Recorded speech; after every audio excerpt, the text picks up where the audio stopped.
Shirin gaafu hin kasa yoon kasaare anumaa kuwaa seenaa mi qabrii. Si waan dhagee haadhu amantiin teessa yaada namarraan baasinaa itti qoy. Amantiin teessan nama shanii nama wacaa isin jatti limaan seeyifi. Hai dhaggeeffadhu haasa murtee akkanan ta'initi. Karaas deemtee miti ati islaamummaa irraa bahuun waa takka inni ittiin dhidaatu itti isin hir'istu. Murti saame ka eegama Yesuusitti amante saame eeganye ana man dhageelifama. Anguyyaa Warri lama. magriba salaatee yaani warri magriba reefu hojii salaatee kun as jala. Wayyo bula taka jira beetu matti na qabadhaan. Boo magriba maaliifin salaataan fayyaan qabu. Jaasu duuda sana gartanii. Amma laa murtii kiyyaa keessa hin jee. Beena fichisiis haree gaara mul'ata dhiifama guddaa qaba. Laal murtee. Murtee kiyya. Bado. Dhaggeeffadhu amantii jijjiirrachuun mirga keeti. Dhaggeeffadhu haasa. Yoo. Bado amantiin ispoortii miti bado. Dhaggeeffadhu haasa. Qoy ati amantii musliimaa bakka bu'anii nama arrabsanii jettee isaan jechaan amantii jibbeette. Ati islaamummaa keessa osoo jirtu. Gosa bonaa galchaka. Fasaadii jilli sun online gubbaa Walumaa galatti amantii isaan waa jechaan jibbee. Ati duuba sababa keetiitu nutuun jibbinee bara online gubbaa akkasii gisee olii gad deemtee fasaada meeqaan dachii gara galchitu takkaa jibbinee nuti amantii teenya. Maaliif bakka hin buutu reeti? Hayi. Isinii bee maal feetan amma? Ati nurraa ba'uun bar rakkoon qabu alhamdulillah fasaada tokko nurraa irratti rakkoon qabu san hin jenne garuu akka amantii teessa yoo labsachuu bar hin aarre wallahi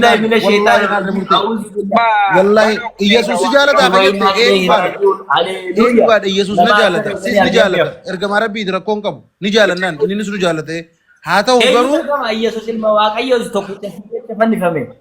Rakkoon qabee feetan lakkuu ta'a sanaan hin ga'u sanii miti amantii namaa hin tuqini nis hin xiqqeessini amantii tantee guddifadhu lallabadhu maa aartan isin. hin aarre wallahi hin aarre ati nurraa irratuun bar sabuu maal taate inuma amantii musliima irraa bar waan fasaadni tokko irra ta'e jechuudha bar waan biraatii miti nuti sababa keetii amantii kan jibbini ati nama tokkoo fi lama si arrabsiif jecha isiniif jiraame eenyu maqaan isaa Abdii Raggaasaa isiniif jiraame. Maallaqa ambisaa fida akka Abdii Raggaasaatti muftii goradha.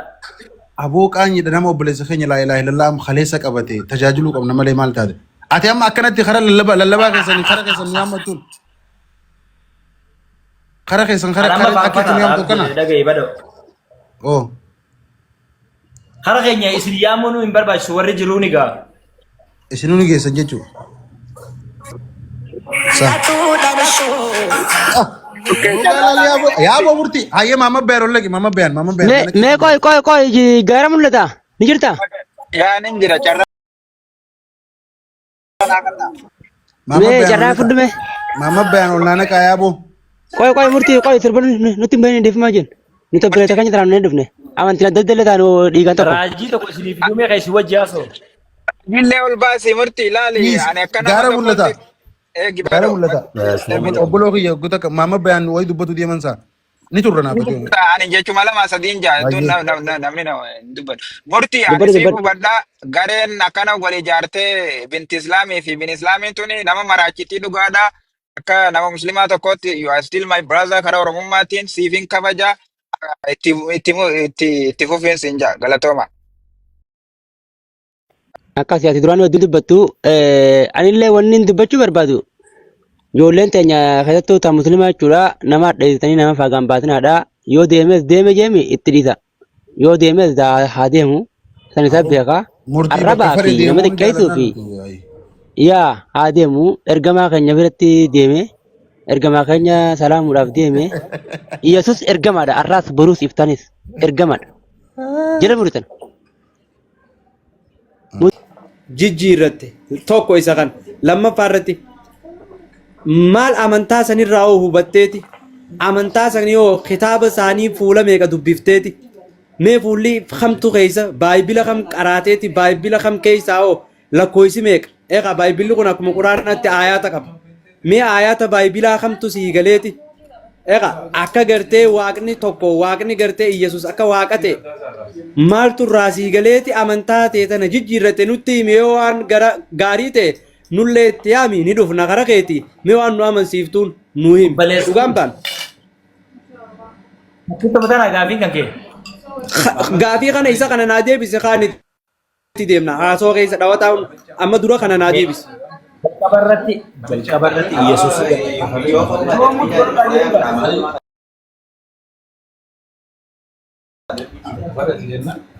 Ase. Yesuus jaalata atuu karaa Yesus kootu. Talamaffaadha amantiin an amma itti amane amantiin Protestaantii yookaan Pheenxeedha amantii nama arrabsituu miti. Amantii nama asiinsi qabale as kanniif siin jettu. Amantii Muslimaa keessatti shira arrabsoo histii miqqanyummaa shira qarxaasa wama hin argin hin qabu obboleessa kiyya mirga kiyyaa miree kun amantii kana gadhiisuudhaaf. So egaan an dhadhee fi as ga'e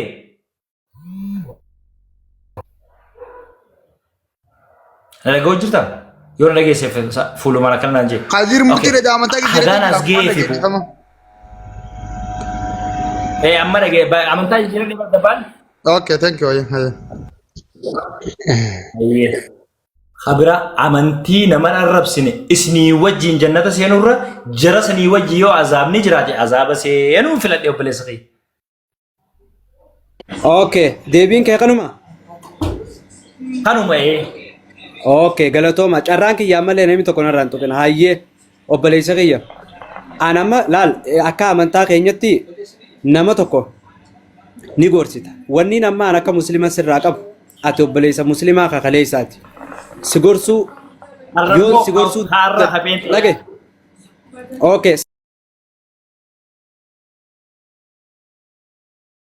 San oromummaadha akka amantaa muslimattiin siin jee. Yooni fi ana kanaaf itti kaleessa obboleessa muslimaa obboleessa oromummaa waliin qabaachuu ture. Na dhage. Amma har'a wanni siin jiru obboleessa kiyya. Amantaan muslimaa nama dhuunfarratti irraatu. Namni tokko kee waa balleesse fakkeenya yoo sii kaasi. Dhage. Nama dhuunfarraan bare nama dhuunfarraa bare nama dhuunfarraa. Haya okay na dhage si dhageeffadhee bar murtii keenya si dhageeffadhee bar si dhageeffadhee. Nama dhuunfarraa nam jetteen kijibiidha. Haya rakkoon qabu. Anaa si dhageeffadhu kaa. Haya anuu si dhageeffadhee mana dhageeffadhu.